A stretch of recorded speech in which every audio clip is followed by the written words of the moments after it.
All right. So now you're on. All right. So uh, everybody talk. Everybody has just. Jill has been with us for a long time before we came online. You know, he was in my office. So yeah. So she's very. She knows about Sufism and Rumi and everything. All right. So what we're gonna do? Uh, no, the best way to interpret Rumi and to understand Rumi is understand him by his own works. So what we're going to do, every poem that we read, we go to, because Rumi has three major works. It has his Masnavi in 6 books, which is the teachings. Then he has Ghazaliyat, which is the lovely poems, and and those are uh, basically this is the poems he wrote. He made for Shams, which was his uh, guru. And then there is another book which is called Fihe Mafi. It is what it is. That's a very short book, and that's in that's not in that's this is not poem. It's a prose. Now, so what we're going to do, we're going to exactly look at other works of Rumi, and Rumi takes a lot of uh, codes from Quran, and from Hadith, which is the Prophet Muhammad sallallahu alaihi wasallam sayings. So we're going to use those. Nothing from me, nothing. You see, I'm not talking. I'm not adding anything. It's all what it's in these resources. And the other source that I have, because my father was a Sufi master, and I learned from him a lot. You know, so that's that's the reason I'm doing this, because I have been lucky to be exposed to uh, Rumi thoughts and teachings. So we have a poem that we have chosen. I'm going to bring the poem. I'm going to share the screen with you guys. Okay, before we go, let me tell you something. Um, because my dad used to have a Sufi gatherings, and most of the attendees are ladies. Now I congratulate you for being here, because men, they think they know. That's the trouble with men. They think they're smart. They're worldly smart. They're not spiritually smart. You ladies are spiritually smart, and I can congratulate you for taking the time and coming over. You know, we don't have any gentlemen here, and it's sad, because we need everybody. We need men, women, kids, everybody to learn from Rumi, learn from these masters of mass, and try to, because you know the world is not going to be just complete. It's not. We're not going to get rid of trouble with only having good ladies, which is very important. By the way, you guys uh, bring the kids to the world, and you're very important, and that's beautiful. But we need everybody in. So I hope the men shows up. But I congratulate you for for attempting to improve yourself. That's a very good thing. All right. So what we're going to do, this is the text we're going to work on. Let me bring it on. Here we go. All right, let's do a screen one. All right, wait, let me bring the text. Okay, this is the text we're going to work from.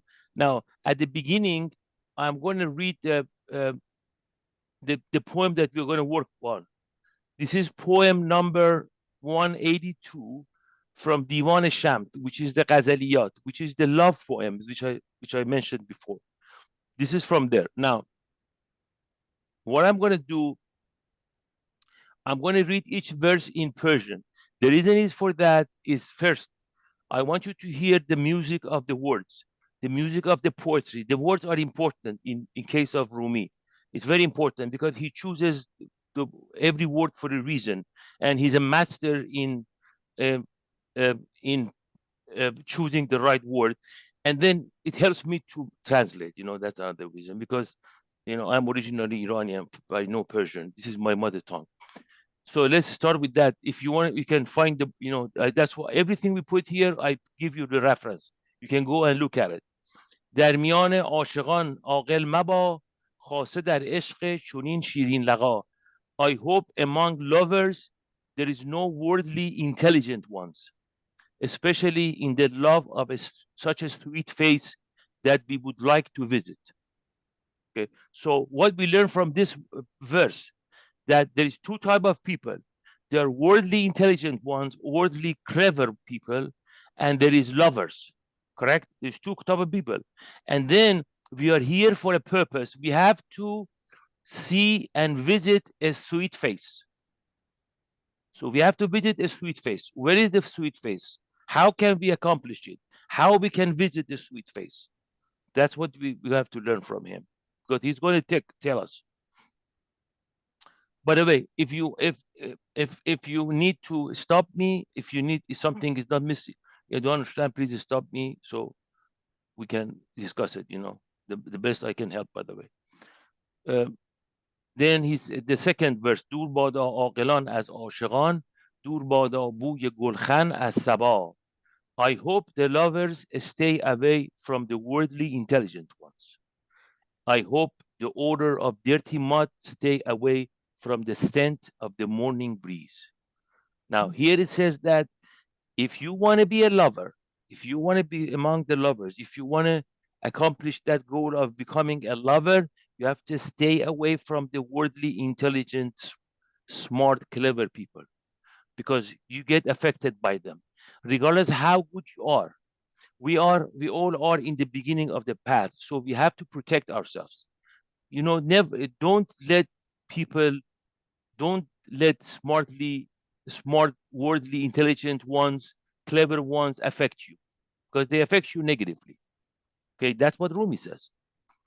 And then he says, then he compares, then he says, the worldly, smart, intelligent ones, clever ones are like dirty mud, and the lovers are our morning breeze, our morning breeze.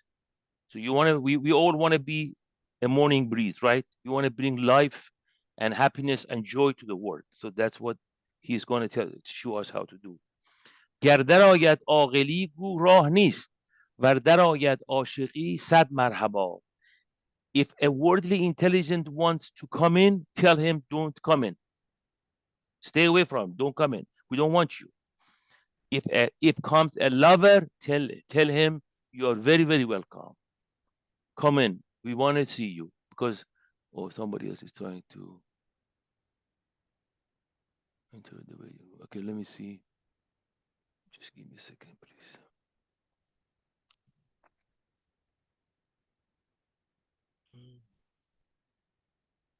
Hello? Oh.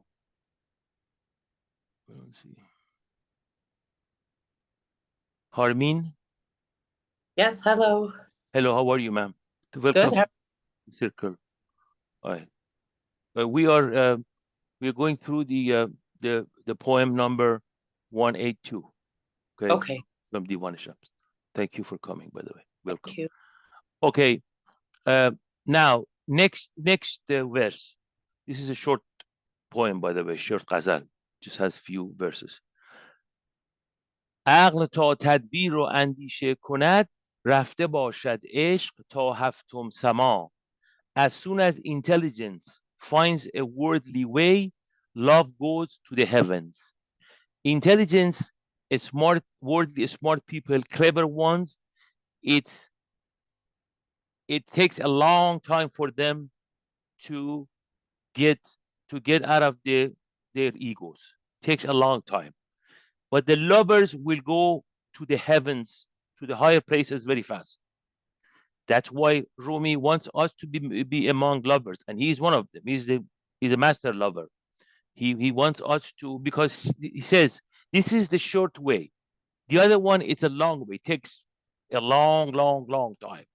So let's say you want to go to Los Angeles, you can go with a donkey, you can go with a horse, or you can go with a car. Which one is the fastest and easiest way? So the lovers is the fast and easy way. Yeah, I mean, but the fast, by easy, I don't mean it's easy. I mean, it's like there's no work involved. It's a lot of work involved, and we'll talk about that. عقل تا جوید شتر از بحر حج، رفته باشد عشق بر کوه صفا. As soon as intelligence looks for a vehicle, for a mean to go to pilgrimage, love has conquered the summit of mountain of purity. It's very much the same as the other verse, as the previous verse, right? But you see, Rumi is a great poet. He just explains it better. He elaborates, wants to make sure we understand what he means.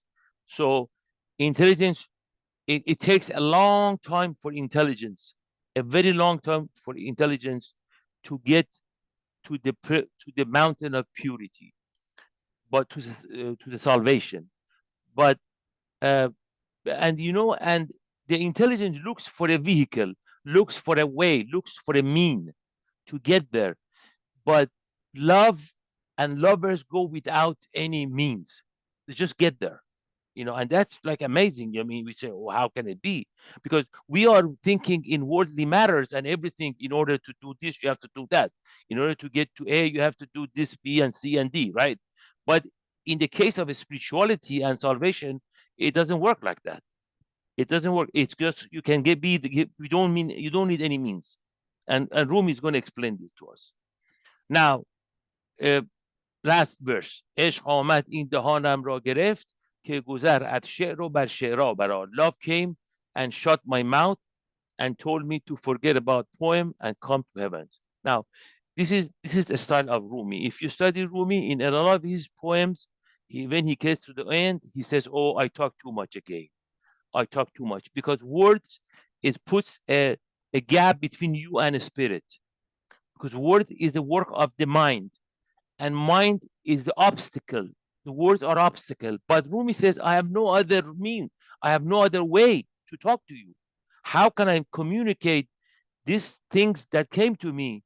And it's gonna free you from your prison of your egoic mind. How can I do it? I have words. I don't have no other mean. I have no other way around. So that's why he uses word. But as soon as he realizes that he's using the word too much, he stops himself. Now, we are not here to talk, we are here to convert. We are here to change. We realize that our ways didn't work for us. If you guys, in my age, I'm 66, a lot of things I did in the past was wrong, incorrect, destructive. I found out that I went a wrong way. I'm going to correct myself now. So that's why we don't have time to playing with words. We don't want to accumulate knowledge. All of us have enough knowledge. Knowledge is not going to help us. We want a way to change, to convert from mud to morning breeze, right? We want to convert from mud to morning breeze. Let's do it together. Okay. So this is the poem. Now, all right. So since a lot of people, we did a little bit work on this poem, but since everybody here today is brand new, so we're going to start from the beginning. Lovers should not allow worldly intelligent individuals to enter their circle, which is that's what he said in the first, right? In the first verse. This is a Sufi command for people who choose the path of love. By the way, when I say Sufi, because Rumi was a Sufi and I'm familiar with it, this is a spiritual thing. It can be, it doesn't matter. You can put, this is a Buddhist command. This is a Christian command. This is an Islamic command. This is a Jewish command. That doesn't matter. It's a command of the spiritual people, and it has been in any religion. Any religion you can put there. The reason I use Sufi because that's what Rumi is. Rumi is a Sufi. This is a Sufi command for people who choose the path of love. We have to determine if we are among lovers or intelligent ones. So every one of us, you don't have to tell anybody. Just talk to yourself. Just look at yourself. Honest to God. Tell, am I a lover or I'm an intelligent one? You make a assessment of yourself. All of us, including me. Let's make an assessment of ourselves and see if you're a lover or intelligent. You know what? If you're an intelligent one, it's okay. Now you have to work yourself to bring yourself to the lover position, right? It's okay. Okay, because we have to have an honest assessment and see where we are, because the goal is to become a lover. In second verse, it recommends that lovers should not let intelligent ones to come to their circles. The reason is that lovers expand their hearts and connect themselves to the source and act like morning breeze. So how you become lover? you expand your heart. Expand your heart. Open up, open up, open up. Closing is not good.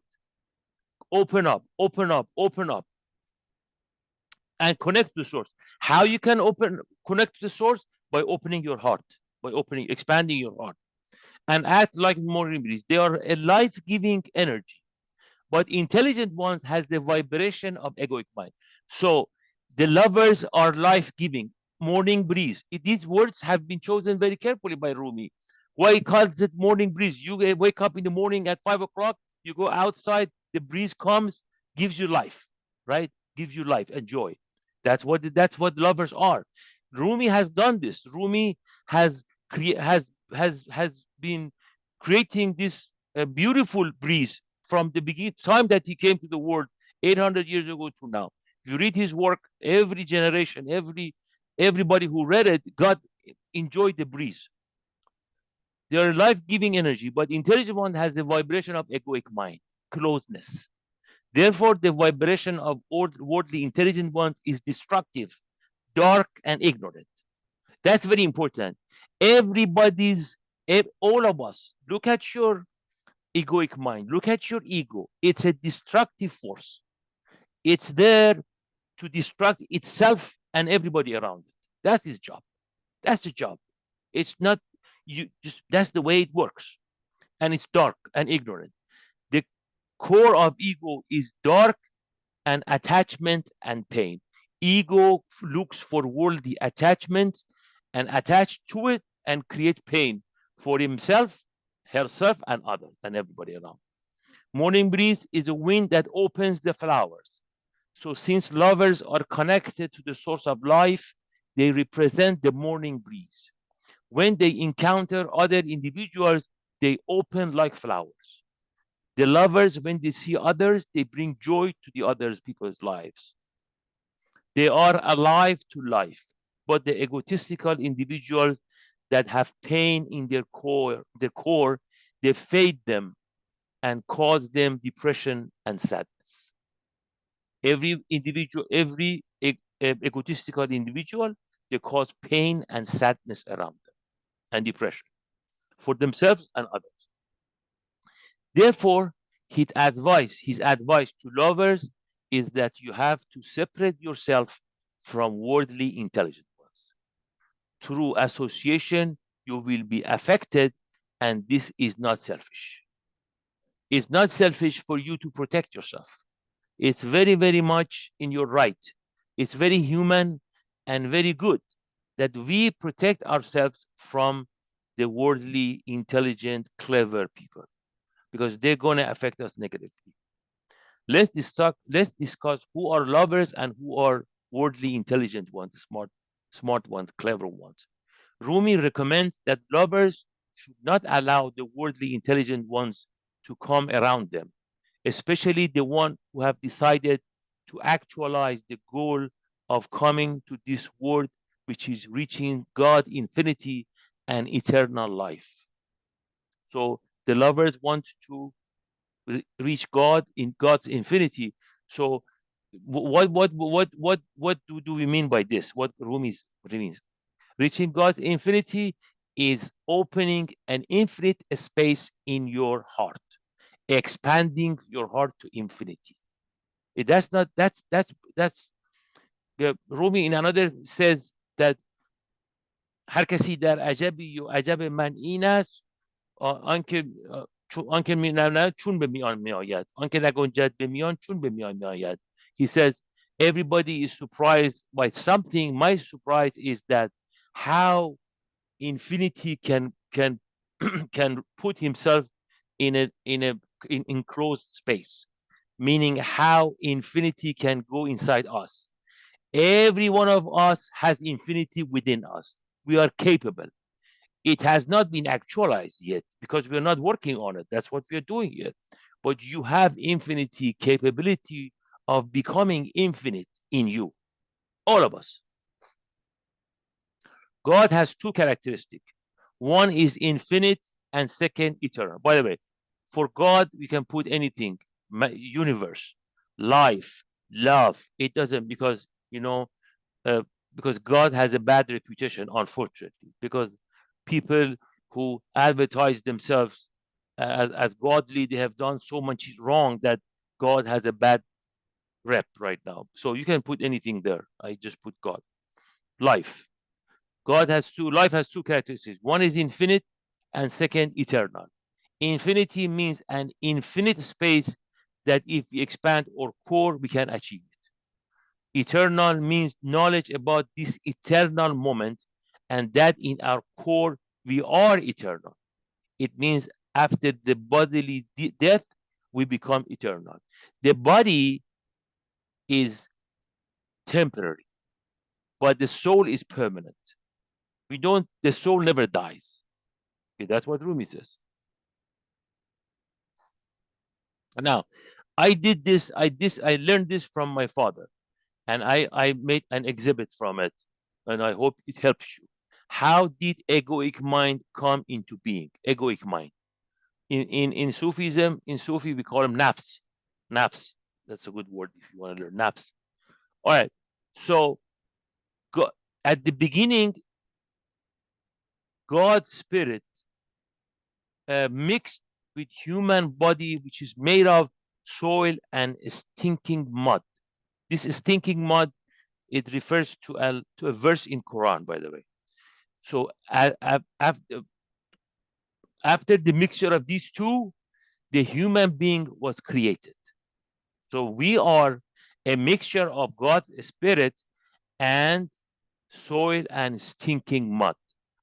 From human being, when human beings was born, was created, two things came out of it: a soul which took after God's spirit, and egoic mind or ego or I or self, which is like I, my name, my belongings, my identity, took after soil and sticking mud. Okay, so we have two things were created. What is the attributes of egoic mind?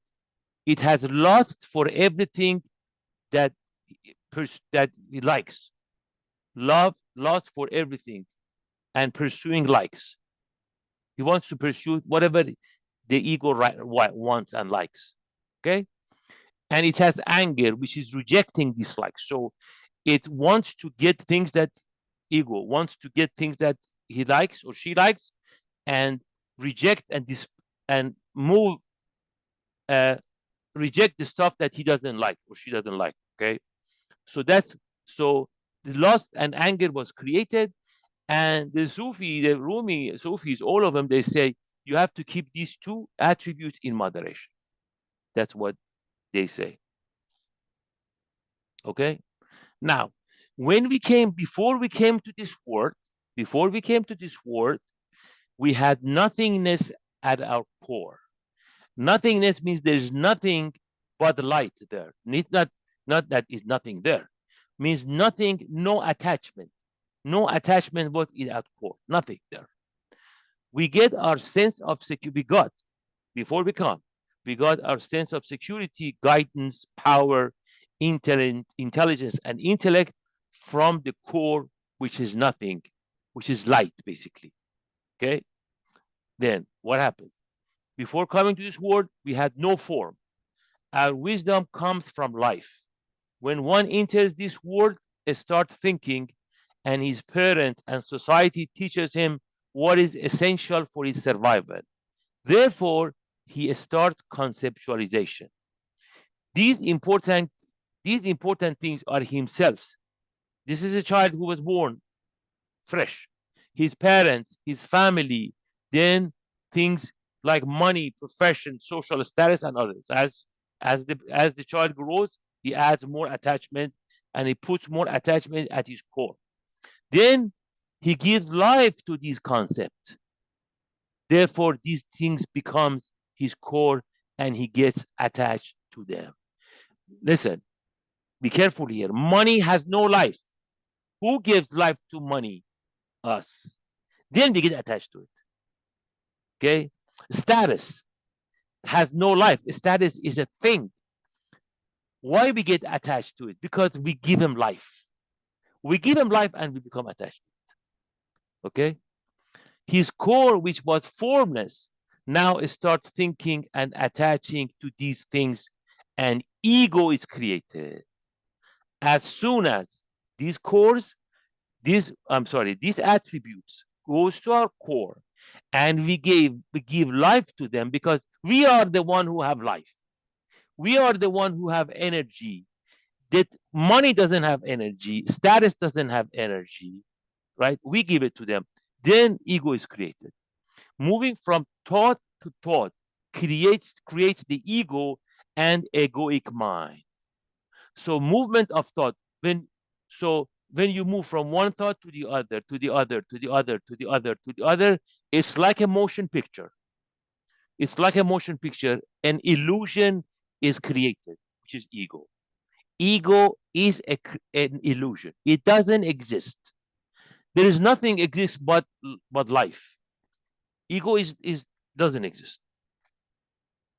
His ego is in the business of adding things to his core. The more the merrier. This is the moral of ego. The more the merrier. The more the merrier. More of everything. When thought overcomes the body, we have emotions like fear, anger, depression. In other words, though thought plus physical body equals emotions. So when these thoughts are impressed upon the body, we have emotions, right? So more things in his core, the better he feels. This is the intelligence of ego, which is not a proper intellect. It is only good for survival and has limited use. It is good for survival. Some people keep living with this life and never realize that there is another intelligence and die with it. Some people, they develop all of us, when we come to the world, we make this illusion called ego. We make it. Now, some people who are lucky and they encounter somebody like Rumi or others masters, they realize that they have to eliminate it, and they go to salvation. The other ones die with this ego, which is sad. Sad. That's the worst can happen to somebody. We all have the capacity and capability of becoming infinite, and we don't. It's like somebody has let's just give a word example. Somebody has intelligence of IQ of 120, what's the highest, and becomes nothing. Sad, isn't it? Jacob. Let me see if Jacob, I'm sorry to see what somebody wants to get in. Let me see if Jacob signed in.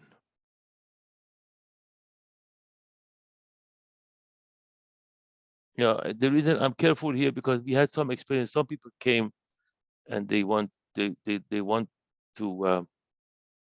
oh, they come and they try to cause trouble. Yeah, it's okay.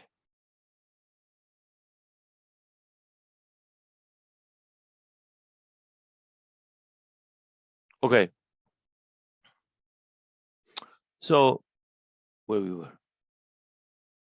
Some people keep living with this life and never realize that there is another intelligence and die with it.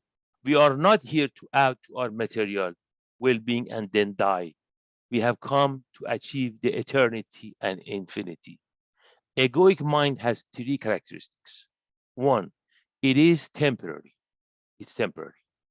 It has resistance, it has judgment.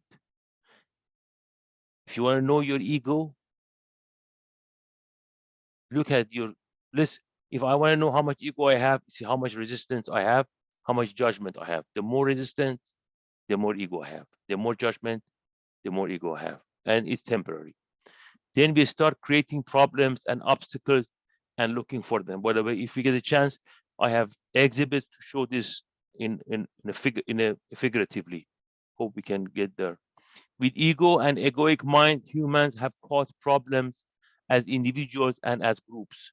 So ego So ego is a survival tool and a tool for us for separation and individuation. It is necessary at the beginning, like a child makes the ego because she has to have a tool, survival tool, and he has to separate himself or herself from the surrounding and individuate. This is individuation is a sociology terminology, but its use is very limited.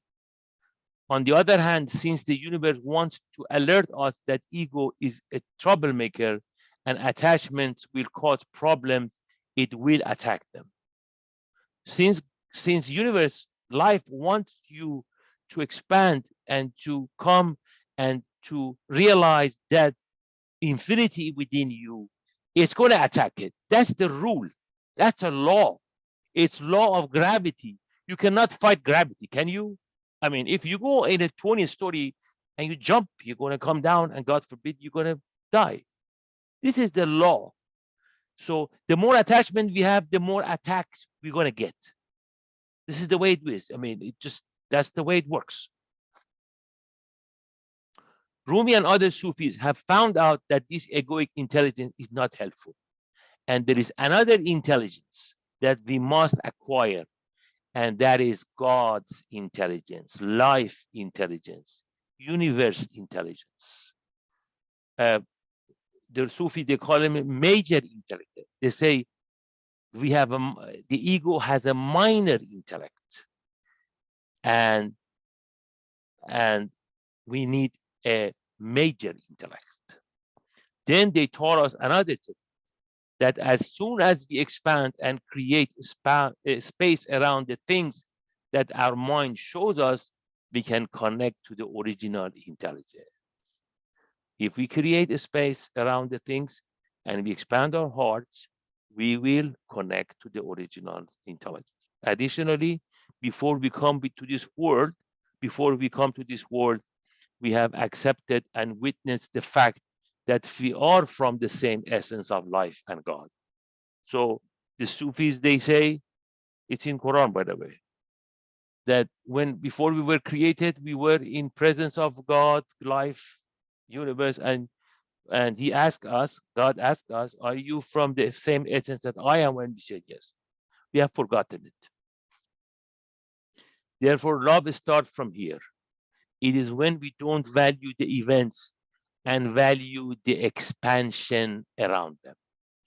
The day that we learn not to pay attention and value the events, but the space around them, the destiny, life will send us a lot of events to test us, to make sure that we learn we have to expand, and we have to expand our hearts and open a space around. The space around it is more important, because the universe wants us to have infinity within us, because we have the capability. That's the job. It's a law. It's going to do it. It is when we don't value the events and value the expansion around them. Expansion first starts with mind, which is not successful. So when we learn about the expansion of heart, we think in our mind, right? How can I expand? Oh, what is expansion? How it works, this and that. We all think in terms of words, but later it's not successful because it's in our mind. It has to come from mind to the heart. But later with life itself, we realize that we are life, and life is doing the expansion. We are not doing the expansion, ladies. We are allowing the life to expand our hearts. We are not doing it. Nobody can expand the heart. It's such a hard job. But we can help it. We are the start, or we can stop it. If we keep our ego in charge, we are stopping it. If we put it in check, say, oh, then it expand. So then the life is the one which expands, not us. It's a miraculous act. We are from the same essence as life and God, and this egoic mind is a minor and surface structure. It's an illusion, basically. It should not be our core. So we don't act based on our raw emotions. Maybe if we try to expand with our minds and we are not successful and we become hopeless, then we realize that expansion happened automatically. So what happens at the beginning, you go to your mind, all of us go to mind, we have to expand my heart, create a space around the event, work on it, nothing happens. We became uh, uh, frustrated. Oh God, what's going on? Then you'll find out, oh, it happened automatically. Your heart is expanded without even without even getting, without you doing anything. You already, I mean, your intention is there. You have to have the intention. If you just don't want to do it, it's not going to happen. You want to expand, but you cannot do it with your mind. It has to be done by life in your heart. This is the same as surrender. Therefore, as soon as you open the space and commit to expansion, you are a lover. So don't measure yourself, because in spirituality there's no measurement, by the way. Data doesn't work. Data driven. They say data, everything is data driven. Data driven doesn't work in spirituality. It works in the worldly matter, which is really, but not there. For example, a boy loses his ball or a girl loses her doll and cries because he or she is attached to them. From the beginning, the life shows us that the things we have attached to, we are not them. But we don't pay attention, and the parents are not aware and don't teach their children to let go of attachment. So, what we can do for our children is to teach them these teachings. You can call them techniques. So they won't go through the troubles that we went. We want easier life for them, right? Ego destroyed us, but we don't want them for our children.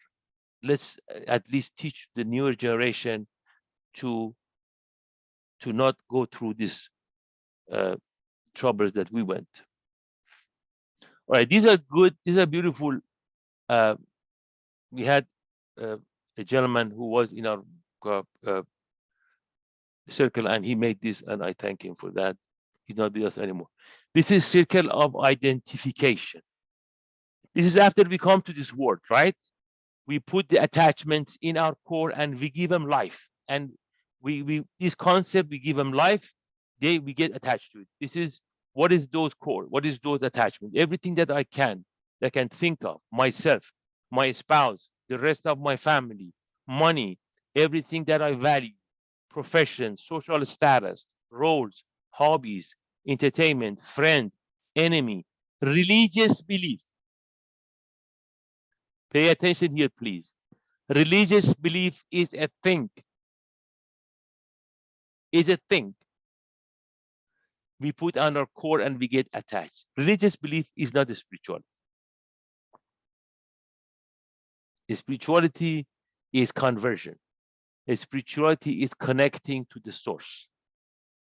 Political and social beliefs, these are all attachments. So we get sense of security, guidance, power, intelligence, and intellect from these. Now, so if we came to the world, we didn't have anything in the core. Then we had these. We have these. We made these. We put these things in our core. Now we have to go to circle of nothingness. That's what we're studying, Rumi, here, because we want to get to this place. We want to move these cores which were in the circle to the outer places, to the outside of the core, right? So there is nothing here. All these items which were in our core, now they're out. Yes, we have we have a job, we have money, we need money, we need a spouse, we need hobbies, we need entertainment, we need friends, we have political and social belief, we have religious beliefs, but they are not in our core. They have been pushed out. So in this situation, we get our sense of security, guidance, power, intelligence, and intellect from nothingness. No core here. It's light, only light. One of the characteristics of the lover is that they are not saying that they are heroes, opposite to egoic minds who claim that he does everything and nobody can influence him. But lovers know that they only can shed light on others, and life and universe is doing the work. Another misunderstanding of the ego is that it is human and kind to help others, but they don't realize that they are full of pain and cannot heal others. Some people, they claim they want to help others, but they don't have, they are full of ego. They cannot help because they have a lot of pain themselves. This is the evil trap. If one cannot manage his own life, how can he help others? For example, where we are in the airplane in time of emergency, first we have to put the mask first on our face and then our children, right? They always tell you when you're flying, hey, first help yourself, then others. When one has no legs, how he can carry somebody else? We need to help ourselves first. Now let us read the following verses and find out why Rumi advises lovers not associate with worldly intelligent ones. All right. This is another beautiful verse from book 5, verse 550. You can check this. You can write these if you want to go and check it and study them further, you can do it. چون ز زنده مرده بیرون می کند نفس زنده سوی مرگی می تند. And since he brings out the dead from the living echoic mind moves towards a state of death. Rumi is a little bit hard to understand at the beginning because because you have to understand his vocabulary and the way he thinks. Now, what he's saying here, God who is alive will always remove the dead, which is ego. So we have God, life in us, and then we have the ego in us too, right? So life wants to remove the dead, which is ego. Therefore, the worldly intelligent ones are always sabotaging themselves and destroying the world around them. That's why Rumi says that ego is destructive. They think they are reforming the world and doing good, but in reality, they are destroying the world. They are aimlessly busy and accomplish nothing of value. This is a very important verse. So we have to look at ourselves and find out if we are destroying ourselves and the world around us. Worldly intelligence is the minor intellect. So what is saying in this? Rumi says, because he brings out the dead from the living, so the egoic mind, which is dead, is moving toward death, which is destruction. Always. This is a law. This is a law. So the egoic mind in all of us is gonna move us toward death because the life within us wants to get rid of it. Get rid of it because the life doesn't want death mixed up with, see, the life within us wants to push out the death. So that's the ego is going to be pushed out. So that's why the ego goes toward death, toward the state of death. This is very important. And if you cannot understand it, please look at, go to this, it's on internet. You can find it. There is a website, www.masnavi.net. You can go and check it out and contemplate. Rumi is not Rumi. You won't get Rumi by one time. You got to work on it constantly, continuously, and learn and contemplate to get it. It's not. Sometimes it's hard to get it, but if you do the job, you'll be rewarded for it. The other verse, which is very related to this concept. عقل جزوی گاه چیره گه نگون عقل کلی آمن از ریب المنون. The particular minor intellect is sometimes dominant, sometimes overthrown. The universal major intellect is secure from the undesirable events, the misfortunes of life. So what he says, People with a ego, with a lot of ego, sometimes they are dominant, sometimes they're up, sometimes they're down, sometimes they're successful, failure, good, bad, up, down. But the major intellect, it doesn't go through these motions. The major intellect is always winner, always successful, because the events doesn't affect it. That's why Rumi says, open the space around the events and don't pay attention to the events, but to the space, because the space is always successful. The space is always winner. The space is always up, right? That's what it says here. Egoic mind intelligence or minded intellect is sometimes successful, sometimes failure. One all of a sudden makes a lot of money and then loses it. You see that, a lot. He gets an important position and then loses it.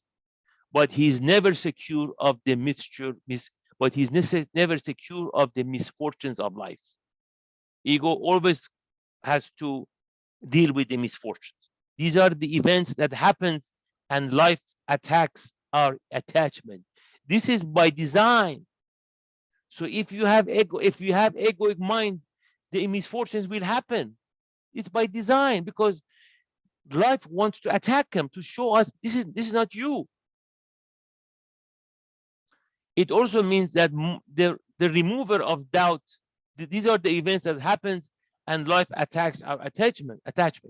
It also means the remover of doubt and mistrusts, because ego does not believe in God, life, and universal intelligence. So it doesn't believe in it.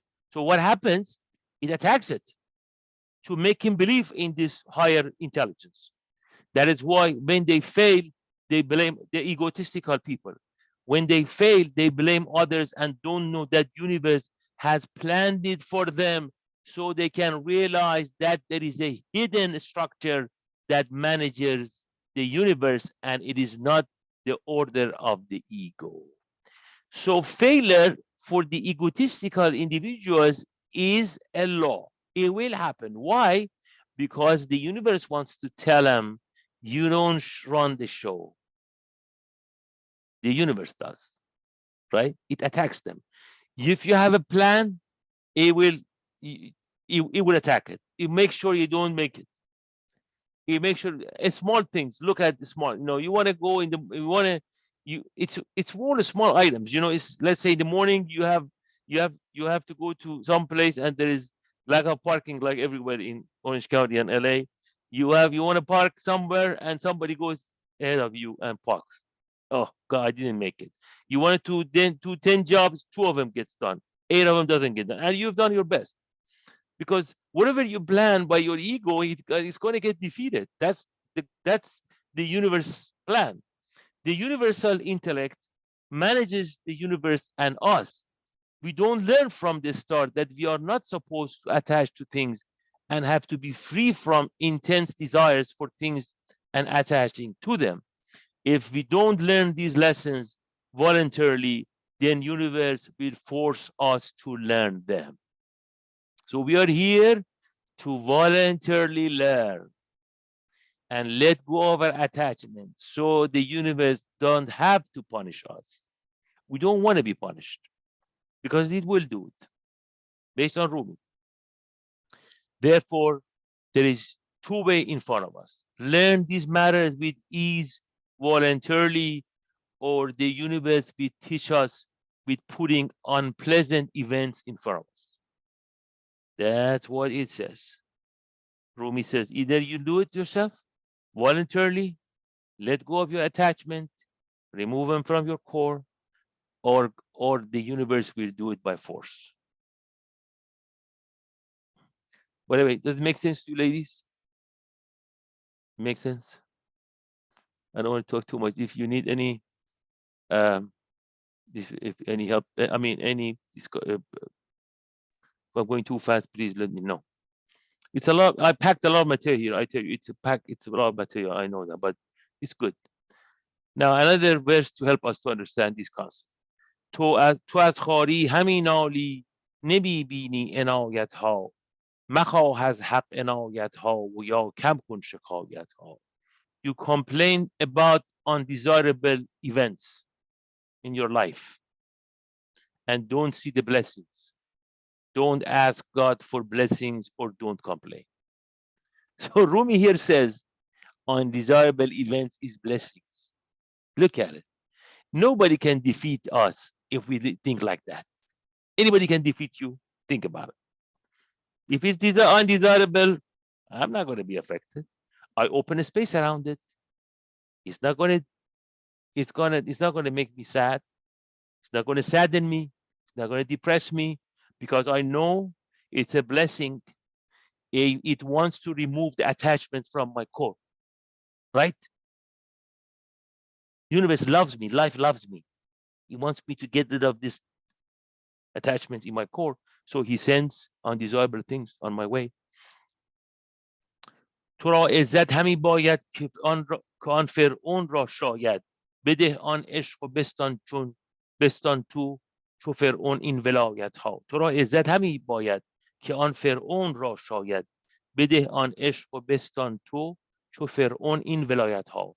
You're looking for dominance like Pharaoh. If you have ego, give the love and take the dominance of Pharaoh.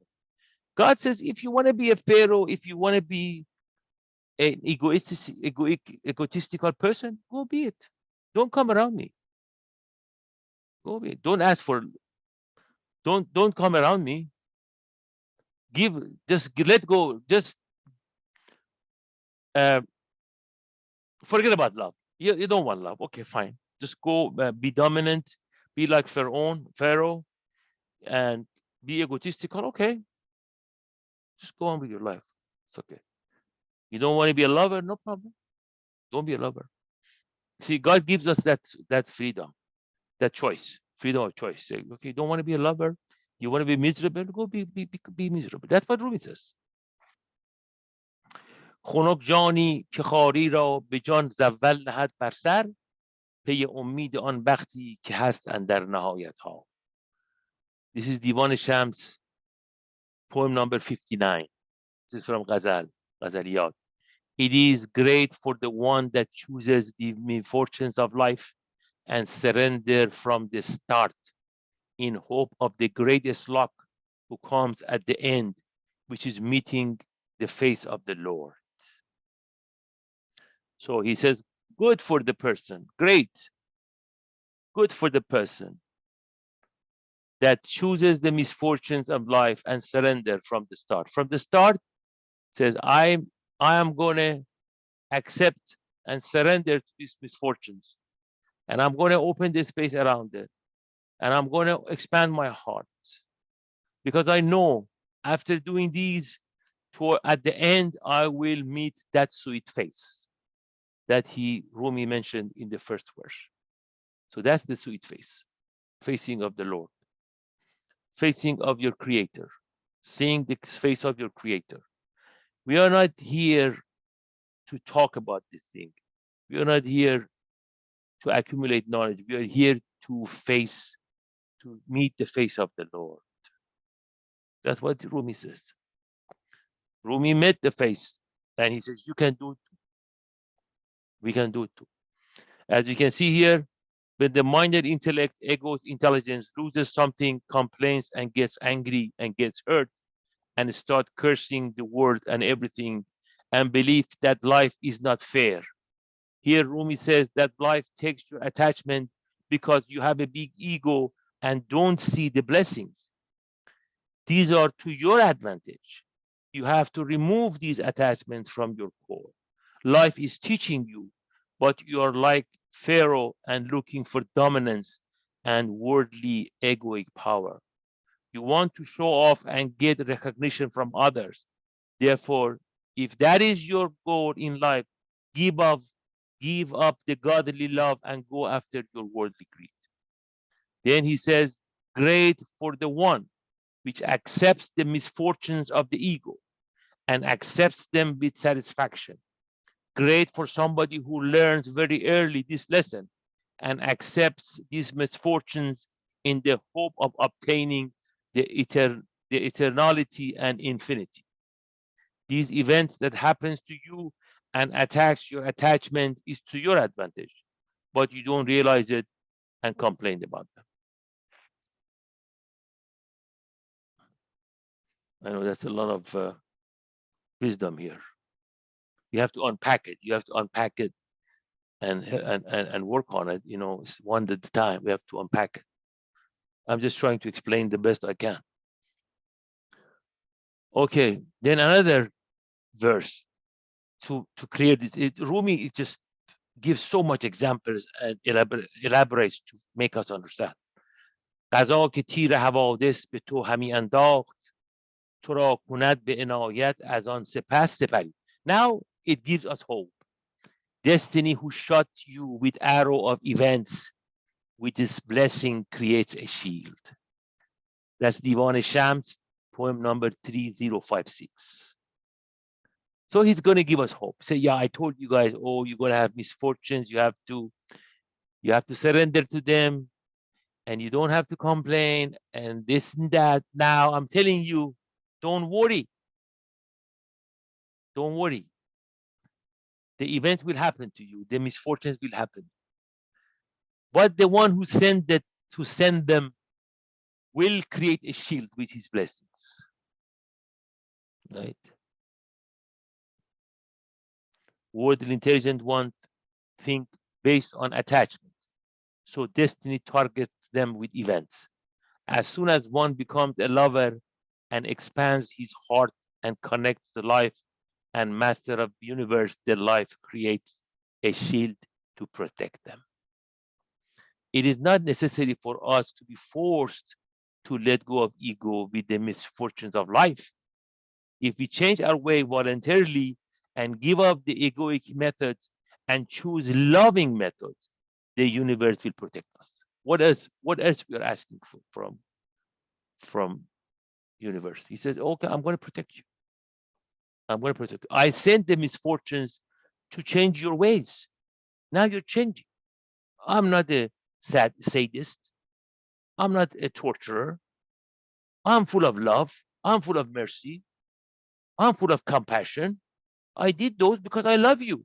I don't want you to go in the wrong way. I want you to bring to the right way. But now you're on the right way, so you're good. You're protected. You see? Another verse to explain to us and to make us understand. تیر را مشکن که این تیر شهی است که این تیر شهی است تیر پرتابی ز شست آگهی است. Don't break the arrow, the arrow of the bad events, of the misfortunes. For it is the arrow of a king. It is not shot at random. It is from the thumb of one who knows how to hit the target. I'm telling you, this is the best anti-depression medicine that I know of. You can find anything better than this, let me know, please. This is volume 350 milligrams. Anything happens to you, he has a solution for it. Gives us a solution. Don't break the arrow. If an arrow of a bad event, misfortune attacks you, don't break it. Don't get mad. Don't get sad. Because it's coming from somebody who knows that this target has to be hit. This attachment has to go. So it's attacking. He loves you. God loves you. All of us. When God shots and targets our attachment, we don't need to get angry and break the arrow. Pay attention and get the message, because this is an arrow of a king, God's arrow. It is not accidental, but from an intelligent being. Therefore, no event happens to us without the approval of life. If some event happens and we call it bad, it has a message. Don't get mad. Get the message. Don't get mad. Get the message. That's what we have to tell ourselves every time that something unfortunate happens. Misfortunate. Don't get mad. Get the message. Don't get mad. Get the message. Now, please pay attention that love starts from ego. Everybody comes to this world with ego intact. Refer to the diagram above. We just talked about it. As soon as possible, we have to convert the ego to a loving soul. For example, Jesus attains presence in his crib. Prophet Muhammad at age 40. This shows that there is no specific date. We all attain presence in different ages. It is like different flowers bloom in different times or different fruit ripen in different times. It all depends on how we get validated. If I get angry at you and you respond to my anger, then you have validated me and have signaled me that my anger is valid. But if you open the space around my anger and don't respond with anger, I realize my anger is not valid. And if after a few times that I don't get validated, I realize I'm not my ego and stop being angry. So by not reacting to somebody's anger, we are helping ourselves and that individual, by the way. They don't even know. As soon as somebody gets angry and you get angry back at them, you react to the anger with anger, you're validating it. You're telling it, hey, I see your anger and I'm angry at you. But as soon as you don't react, you don't get angry, you're peaceful. What happens? The individual realizes it doesn't get validated. And both individuals are basically uh, helped, right? That's why Rumi advises us to stay away from egotistical persons. Therefore, the way to get rid of ego is expansion and creating space around events. The choice is ours, and we have the choice to open or close the space in our heart. You see, Rumi before said, you don't open the space. You don't expand heart to the infinity. Life does it, but you have to start. But you have to cooperate with it. That's the freedom of choice. That we have to do. That's our job. The rest is God's job, or life, or universe. This is another verse to help us to understand. حکم حق گسترد حکم حق گسترد بهر ما حکم حق گسترد بهر ما بساد که بگویید از طریق انبساط. God law has rolled the carpet of mercy and grace out for us. Speak in an open-hearted way. Be open-hearted all the time. Expand your heart all the time. Encounter everything with an open heart, expanded heart. Open space around events, around people. We have to space around people. Let them be, that's how we can work with each other. That's how we can live with each other. Life or God is telling us, you connect with me with an open-hearted way, not from closure, not from reaction. So every event has to open your heart. This is the meaning of opening space around the event. Closure means operating from ego and repeated method of egoic mind. You see, when we react, we are basing our reaction on a model, on a method, but in our mind, right? Okay, if somebody does this to me, I have to do that. If somebody attacks me, I have to attack back. I'm not saying, don't defend yourself. Don't get me wrong. I mean, we all have the right to defend ourselves. But reacting is like automatically the ego tells you what to do without even thinking. We have been all there, right? We do something stupid, and why I did that? Because the egoic mind commanded it, said, do this. And I didn't even thought about it, why I should do it or not. That's why, if you expand your heart, you let the major intellect, the intellect of the universe, help you to tell you what to do, right? Your actions will be guided by the universe's wisdom, not by your own egoic mind with a small brain. اوکی که درون سینه شرح دادی، شهر اندر سینه بنهادی. Book 5 poem number 1067. For we have given you the expansion, illumination within your heart. We have put the expansion into your heart. God says, I have done it. I have given you the expansion. He got here. This is Rumi.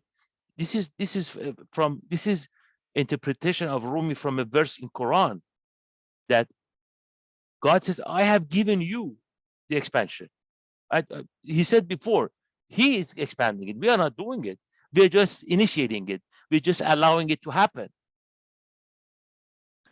Because we installed in you the ability to step back and open the space around the events in your heart.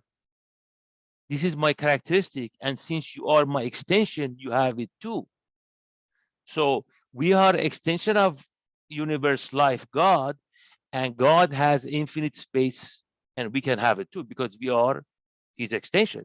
We think that we are the ego and egoic mind. That's why we choose the space in our heart. But if we know that we are his extension, we will open the space. We close the space, I'm sorry.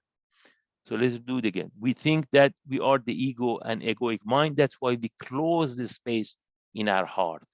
But if we know that we are his extension, we will open the space. So as long as we think we are the ego, which we are not, ego as in illusion, we are not ego, we are real with the capital R, and so if we know that, we are going to open space. If we think we are the ego, that small insignificant thing, then we're going to close our space. Another poem here, book 5, number 1071. که علم نشرح نشرحت هست باز، چون شدی تو شرحجو و کدیه ساز. For did not we expand again, has not given you the expansion. How did you become a seeker of expansion and a beggar? So here it says, God says, I have given you the capability of expansion. How you go out and seek it with your mind and begging it from the outside. It's within you. The ability of expansion is within you. Why you go to the outside? Just reach yourself. Just go to your inner strength. Go to your inner space and use it, utilize it. Don't go outside yourself, because it's not outside of us anyway. It's inside. This verse shows us that God has put his characteristic in our heart. Why don't we use it? Why don't you use this ability that's built inside you? Why you're begging from your mind to expand your heart? See, at the beginning, we do that, right? We go to the mind to expand our heart. We think we have to do it in our mind. We always try to expand our heart in our mind, but if we don't think about it and let our heart do the job, one day we realize that we are doing without thinking about it. This is now when he says alam nashra, this is refers to the verse from Quran 94-1. If you want to check it out, this is chapter 94, verse 1. Have we not expanded your heart for you? God is referring to us. Haven't I expanded your heart for you? He says, yes, I did. Yes, I did. He's asking the question. It's a obvious question. He just wants to let us know that he has given us the expansion. He's already put expansion in us. See, the capability of expansion is within us. Otherwise, we wouldn't be able to expand, right? If you don't have that capability, how God can ask you to become one? In our core, we have the ability to step back and open the space in our heart. This is the same as the ability to hear the silence. This is good. In our core, we have the ability to step back and open the space in our heart. This is the same as the ability to hear the silence and seeing the emptiness. I ask you, when you look at sky, you see the bird. What sees the emptiness? They're not. What sees the emptiness? What sees the sky with nothing in it? Is the nothingness inside. That is what it sees. You hear when I speak. What hears the silence between my words? The nothingness within you. So there is an space which we refer to here, nothingness, which is seeing this is it's in us. This expansion is already in us. We have the capability. We have it. Now we have to actualize it. The worldly smart ones don't open the space in their core, but the lovers have the God's characteristic and they use it in their life. But the worldly smart ones don't know that they have the capability.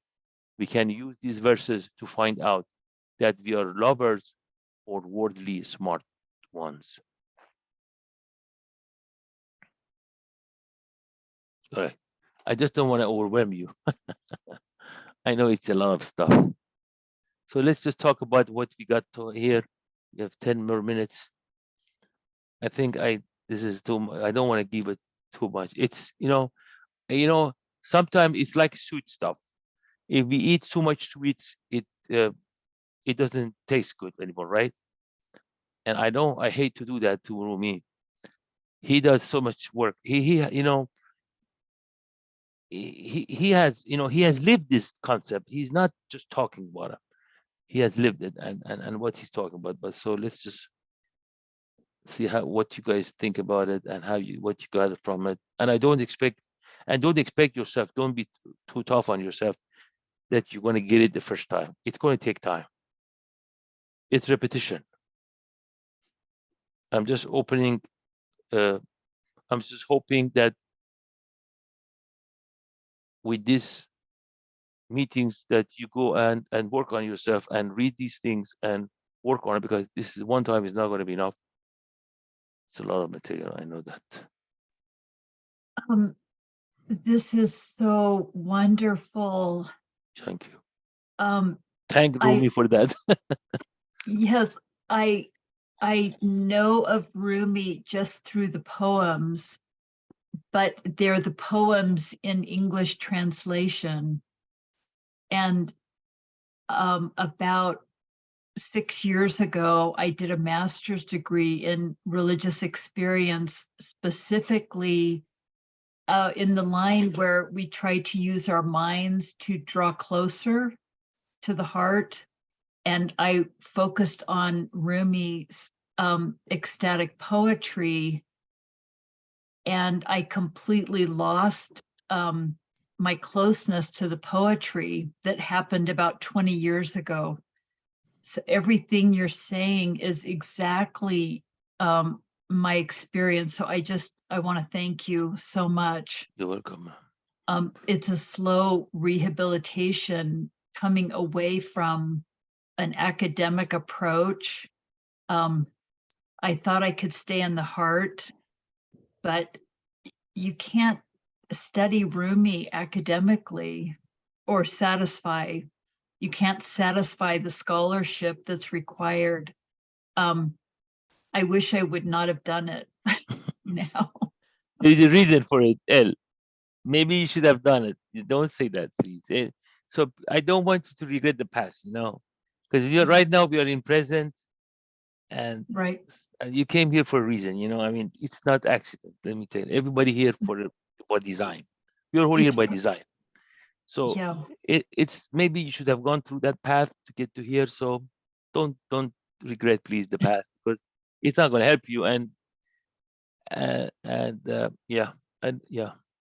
Is there a way for us to I've been making notes. Is there a way for us to read over?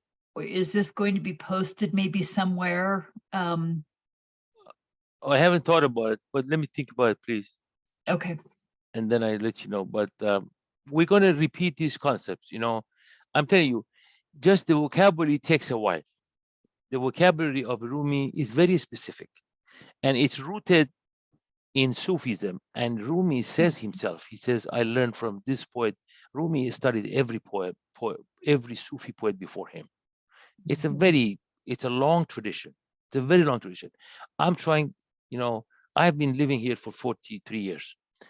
And I try so hard to Americanize it, you know, to make you guys understand, because Iranians, Farsi speaking, get it, this from Farsi, because it's in their blood, you know, it's in their DNA. I'm just trying to make it understand, because I think, you know, we need to span to expand this knowledge, and to, because it's so much needed. I think this is really beautiful stuff. I mean, he worked so hard at this, and he's sharing it with us. Let me tell you something else. Rumi was on the other side. Rumi was on the spiritual side, and he came back to say, "I want to take El with me." That's what it is. I'm telling you, this is what it is. Because he didn't want to, he didn't need to come back. This is not for him. This world is not his. He was so pure and beautiful, and he just came back to take us with him. So that's why we have to appreciate and take this message, because he doesn't need to come back. You know, he says, I go to the other side and I bring buckets of water and put it on the other side. You know, it's beautiful stuff.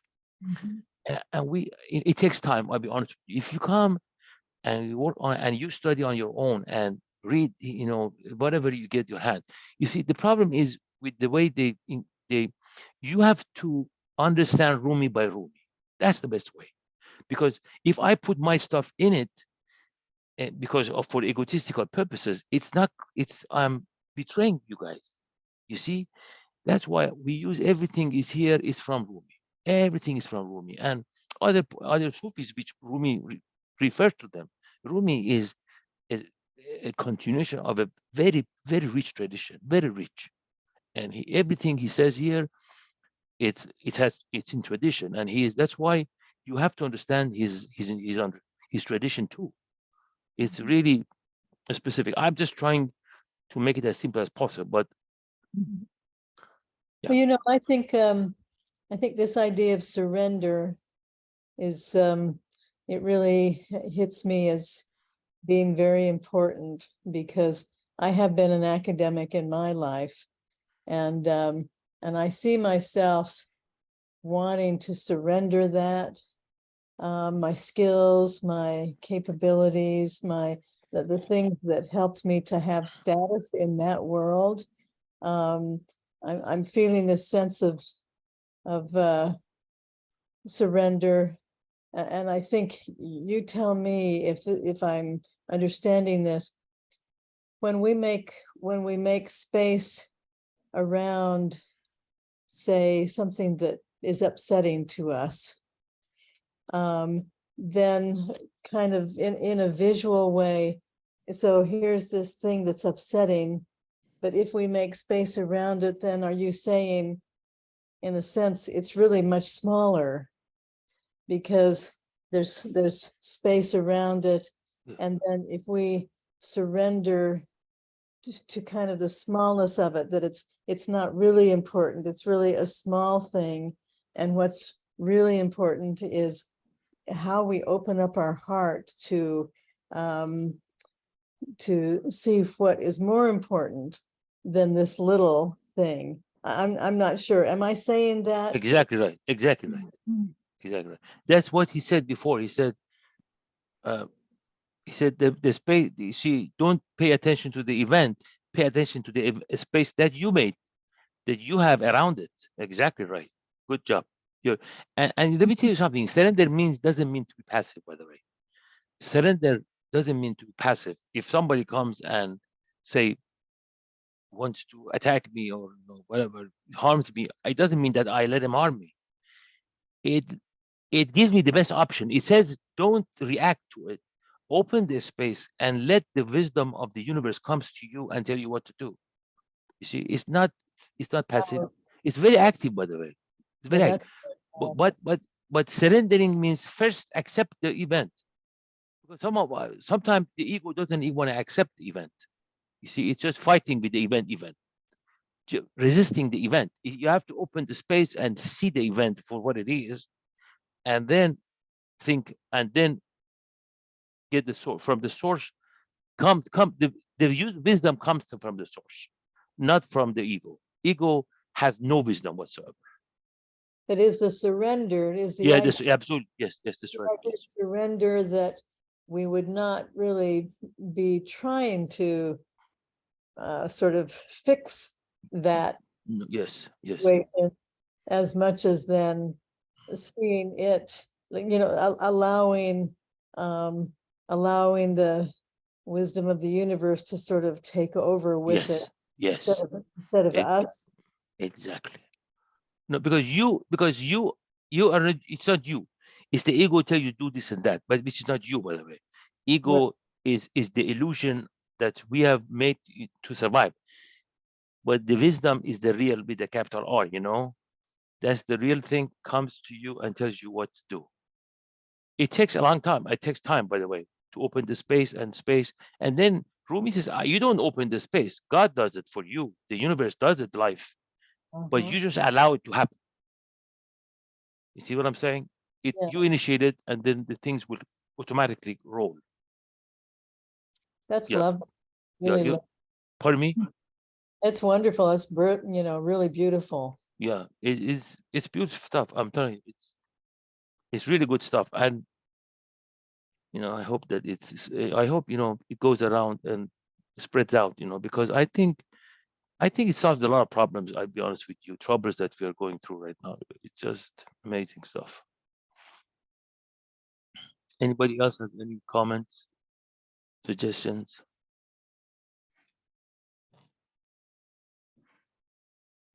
Yeah. So just, I am going to think about how to present it later. Maybe, it's not grammatically correct, as you can see, because I did translation very fast. So, but if it helps you guys, I'm going to work on it and make it better. See what I can do. But for now, just be patient with yourself, and let's just, this is your first time here, so you have to work on this constantly. In a way, I like the way the words are, because I don't necessarily need them to be in the proper English way, because I am trying to expand. And so just having the words come out in the way that you have them coming out, then this helps me expand and go into another frame of understanding. So I hope you don't spend time trying to make it better English or whatever. That in a way that would ruin it for me. Oh, is that okay? I don't do. Yeah, I feel exactly the same way. I had the exact impression of how it feels, how the words feel as they are. Yeah, and that just helps me to expand, to have those words placed in that kind of way, and then I kind of have to get my head in another sort of space. It's making space again in a different way. Yeah, it's not typical. It's not the standard English. It's not, because I'm telling you, it's very hard to explain Rumi in a standard English. Very hard. Yeah. Because English is a straight language, and Farsi is cyclical. It just goes around and around. And Rumi Rumi says, I could have done it. Rumi spoke Farsi, Persian, Arabic, and Turkish and Greek. He knew Greek. Greek was the language of civilization at the time. I mean, like English today. And he says, I did in Persian and Farsi because that's the best way of expressing myself. It's a very cyclical, and it's Iranians get it. Farsi speaking, I should say, because Afghanis are Farsi speaking too, and Tajikistan. Farsi speaking people, they get it because it's in their DNA, it's in their mother tongue. But for Americans and English speaking, it's pretty hard. And that's why I'm trying to explain and explain and explain. I put a lot of words to it, but if you guys like it, I'm so happy. Because I think the English is not correct, is not proper. I know that. No, I like it. I like it this way. Okay. So thank you so much. Made my job easier, because I thought I have to go and I would also enjoy having it posted somewhere. That's what I'm thinking about. This, yeah. If you don't want me to change, I can just change. No, So don't. some of the words is misspelled. I have to fix that at least. But I change. I do it fast. If it works for you guys, thank you. So I'm happy. If it helps you guys to get it, I'm so happy. That's good. Yes, thank you so much. You're very welcome. I'm so happy that it's my goal and my hope. I can add something to the world. Whatever. Good. Because it's beautiful stuff. And I know I have been lucky to be exposed to. My dad taught us from when I was very young. So I've been exposed to it for a long time. So I just want to spread it among English speaking world, because I mean a lot of people speak English, they don't have access to this. It would be really good, I think. Chloe, how about you, my dear? Oh, thank you so much. This was so insightful, and yeah, I really appreciated you like explaining the verses and stuff, because a lot of times I like when I read his verses, it's like it's one of those things like I like just like it's one of those things you feel it in your soul, but it's hard to kind of explain it, right? So I really appreciated this because I don't get that. And yeah, it was very insightful. I love the whole thing about being expansive and how that's not something that your mind does, but it's like the life inside you is supposed to expand. And that was just beautiful. And that's something that I would want to do. That's something that I feel like that's how I would want to live my life. And yeah, so that was one of the things that I really loved that you talked about tonight. So Thank thank you. you. Thank you. How about you, Harmeen? I'm sorry. Did I pronounce your name properly? I didn't think. Yes, you got it right now. Okay, That's good. all that matters. Yes. I thought this was beautiful. Rumi, as the rest of us here, his poetry is something that stirs the soul. It speaks to the soul because I think it's written for the soul. And I think that it was just such a lovely reminder about the difference between, the ego versus the source, and how much of our pain and our negative feelings are so ego driven.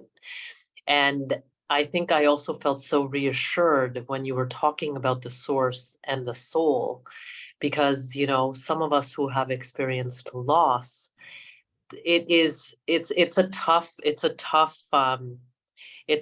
one to navigate, but when we think about the fact that it's not truly loss, I think maybe that's something we can kind of potentially talk about in the sessions that are coming, about this transition and what that source is all about. I think that provides a sense of like hope, in the day to day, and to kind of rise above a lot of these obstacles that we make such big deals for ourselves. That in the long run, they aren't really, they're just like little, they're just little experiences in our path to get to the ultimate point that is meant for us. Thank you. Mhm. How about you, Jill? Kind of going back to what Elle and Suzanne were kind of discussing. When you talk about academics and you talk about what we looked at through the poems today, and he's talking obviously in a spiritual sense, spiritual world, where going towards the levers, getting rid of the intelligence side, which is basically getting rid of your ego. But if you take it into the context of today's world, I too come from like an academic background. And sometimes it's great to learn. It's great to challenge yourself. It's great to continue learning in life, but sometimes it's good to let some of that go. And in order to let it go and open yourself up to the spiritual, I guess, world or spiritualness of the poems or Rumi or Sufism, you have to let go of your ego, but you have to kind of recognize that you're kind of formed in a certain world. You know what I'm saying? Like we all come from a different background, but we all kind of grow up with this, I don't know what I'm trying to say. It's kind of like a brainwashing, but I don't really want to say it's not really brainwashing. It's sort of, you have to just unlearn what you've learned in order to find that deeper root of spirituality. I don't know. Exactly right. Yeah. That's what Shams did to Rumi. Right? Shams said, when Shams met Rumi, he said, you have to unlearn. Exactly, you're right. Well, and how Rumi fell down when he met Shams. He fell, it's almost like you're walking through the world in a certain way. And really, Rumi's poems have the ability to cause you to fall flat. And then you have to learn to walk differently. Yes, that's true. You fall down and then you rise the right way. Because when you fall down, that's the ego, that's the ego. Yeah, exactly right. That's what Shams did to Rumi. Shams told them, your way is not right.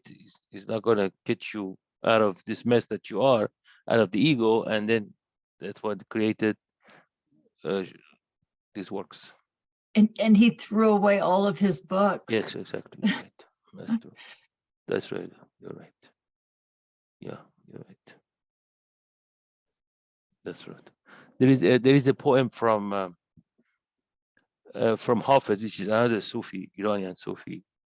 He says, "Ma dars sahar bar sar meykhane nahadim." We, they used to study in the morning. They go early morning after the prayer, which is like before sunset. And we said we let go of those lessons and gatherings, and we went to the tavern. That tavern is of spirituality, because that's exactly what he says. I let go of those lessons in the morning and academics, and went to the tavern to get drunk, to get yeah, that's true. Exactly. It's not easy, especially if you are intellectually,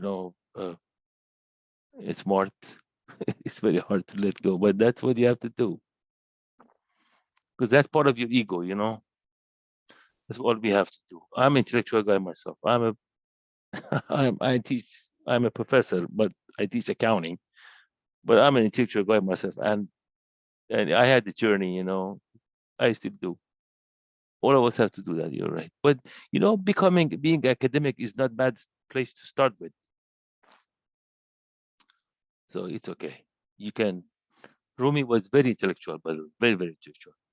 But that's what he did. He just let go of everything, and he created these beautiful works. All right, 8:40. Thank you so much for attendance. Hope to see you guys in 2 weeks. God bless you guys all. Take Nice care. meeting Thank you. you. Much. Good You're evening, welcome. everyone. You. Good evening. Thank you so much. Bye-bye. Sure. You're welcome. Bye-bye.